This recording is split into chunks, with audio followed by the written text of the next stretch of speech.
Gavin Newsom wants to ban your guns.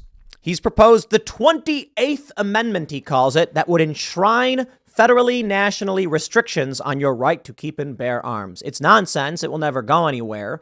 And it's more so virtue signaling for a man who probably wants to run for president, because why else would he say something so dumb? But in all fairness, hey, man, that's the way you're supposed to do it. So I can respect at least that. I completely disagree with it. He will lose, and I will oppose him. But at the very least, saying we should amend the Constitution is the right way to change these things. Instead of being like, we're going to pass laws that violate the Constitution because we can anyway, which they've been doing. The NFA, the National Firearms Act, completely violates the Constitution. Period. And there's no reason to pretend otherwise. But let's read the news and then see what people have to say about all this. Newsom proposes constitutional amendment to restrict gun rights. California Democratic Governor Newsom wants to change the Constitution to curb gun rights. Fed up with inaction on gun control, Newsom unveiled a proposed 28th Amendment to the Constitution on Thursday that would implement common sense gun safety measures he claims have widespread bipartisan support. Our ability to make a more perfect union is literally written into the Constitution.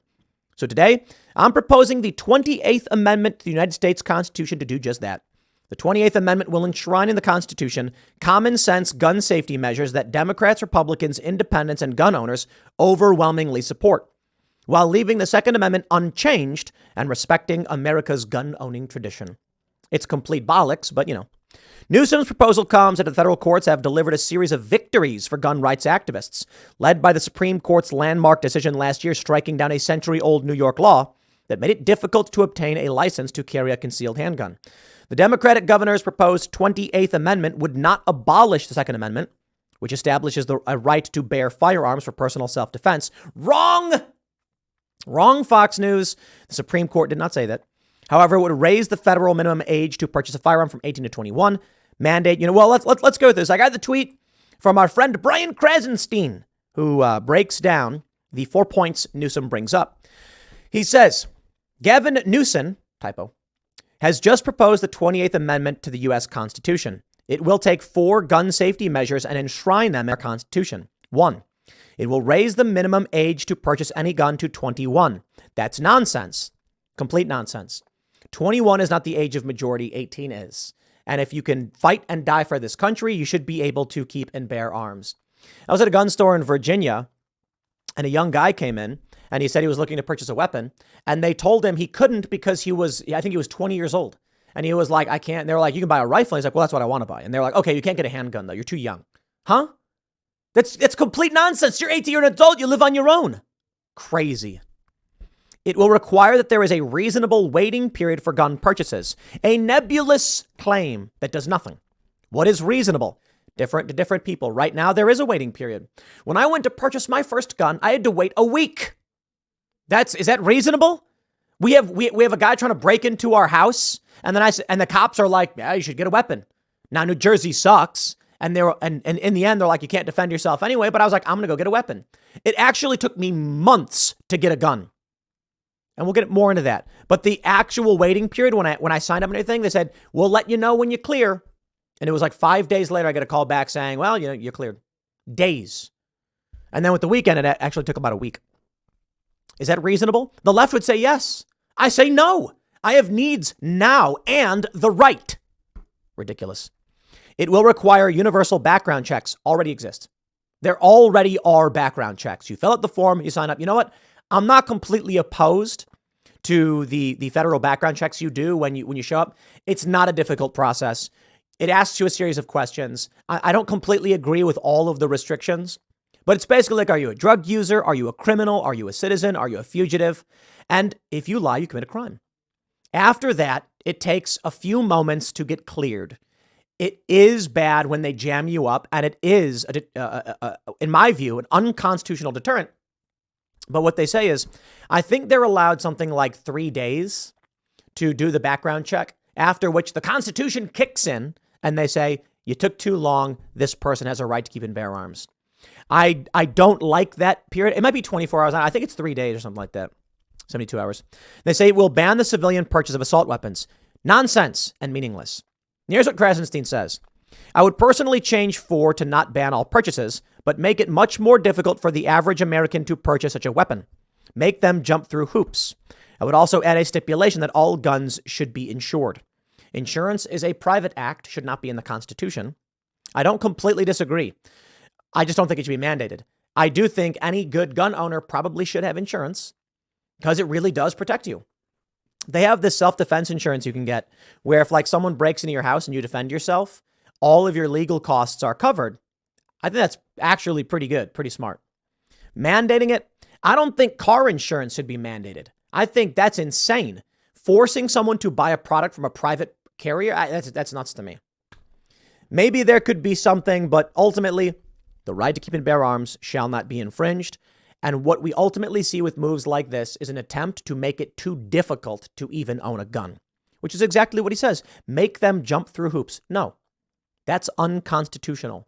And I think we're winning in that regard. When I went to buy my first gun, they made me jump through hoops. In New Jersey, you've got to get a firearm owner ID. So you go fill out you get background check, and I think it took a couple days. Then you have to get a handgun permit per gun, which also took, I think, several days. Then you have to go to buy the gun, where you will undergo the federal background check, which took me 5 days. So all in all, the entire process. First, when I first decided to buy a weapon, which is my right in New Jersey, couldn't figure it out. Everywhere I went, they lied. The police lied. They all lied about what I needed to do to get a gun. And you know what? I finally realized the simple solution. I went to a gun shop and said, what do I do? And they pointed me in the right direction. And from that point, it took a couple of weeks. And then I finally was able to get my first gun. And it was the Smith & Wesson, I believe it's a Smith & Wesson Governor. It's a 45 long and 45 ACP if you use a moon clip. And 410 shotgun shell is what it takes. And probably could have got something different. But it's a revolver. I dig that. And the versatility, the use of the 410, I thought was good. Now, it's a powerful little dude. We went to the range with it, and firing a shotgun shell out of a handgun, you feel it. But the thing about the 410 I like is that there's a variety of different loads that you can have. So it's a very versatile weapon. I'm not going to pretend to be a master or expert on any of the gun stuff. I eventually did pick up a Glock 17, as well as a couple 1911s and other things that are reasonable. I do think, for me, the most reasonable, a couple of the weapons that I really do like in terms of self-defense, actually, my actual 410 shotgun. I have a breech loader, and I'm not going to get into too much detail about everything I do have, but just in terms of what I think is reasonable and effective for me, 9mm, hollow point and stuff, I think is very smart and reasonable. 22 Ruger 1022, I think is absolutely fantastic for a variety of uses. And then, of course, I got standard AR-15s and things like that. I actually have a lot of guns. I have an excellent collection, and it's because they're all different. The left seems to think that gun is gun. It's not true. That's why when they say they want to ban the purchase of assault weapons, you have to say no to that, because it makes literally no sense. Define an assault weapon, they can't. Define assault rifle. They don't even know how to do that. Actually, did they say assault rifle? They say, ban assault weapons. Okay, Fox News put assault weapons in quotes because there's no real definition to what that means. A Ruger 1022 with a rifle stock is not, but give it a pistol stock and now it is? That doesn't even make sense. It's effectively the exact same weapon. So the arguments they put forward are seemingly nonsensical, and therein lies the problem. If they don't know anything about guns, how can we have them regulate them? We can't.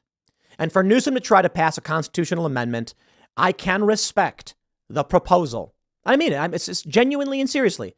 When they come and they say, we're going to change the law no matter what, I'm like, no, get out of here. If Newsom says, okay, we'll amend the Constitution, I say, okay, well, fair point. That's the way to do it. Now let's present our arguments. I don't think the American people will go for it. Rightly so. But he's welcome to try. Because if you take away someone's right to even try to amend the Constitution, that defies what the Constitution is all about. In the end, here's what we need. We need an absolute right to keep and bear arms. You see the video that went viral of the man stabbing children? A Syrian refugee in France? Not a single person could do anything to save these kids. Not one person, and they're yelling, police, help, in French or something like that. If that happened in Texas, a guy with a knife went to a playground those children would be safe. Law-abiding citizens save lives. Good guys with guns save lives. There's no perfect answer, but I'll tell you what, this is no answer. I'll leave it there. Next segment's coming up in a few minutes. Stick around and I'll see you all shortly.